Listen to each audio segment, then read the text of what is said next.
The next step in the process is more paperwork, this time from the escrow officer. If they haven't already, they'll be reaching out shortly to send you a package asking you for various pieces of information about both yourself and the property itself. There's a couple of important pieces of information, one being the wiring instructions, that's when you get paid, and the other one is the grant deed. That's the document that actually works to transfer title to the buyer, and that one actually needs to be signed before a notary.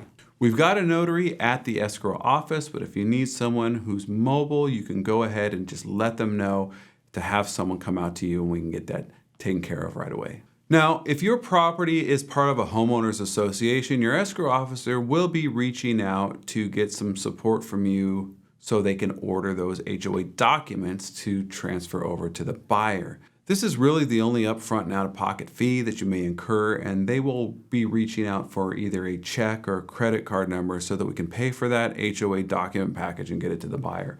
It's also a time-sensitive matter because the buyer only has so much time to review these HOA documents and remove that contingency as part of the contract. So please take care of that as soon as possible for us. For any questions or comments on any of this, of course, your escrow officer is a great resource, and like always, I'm here to help.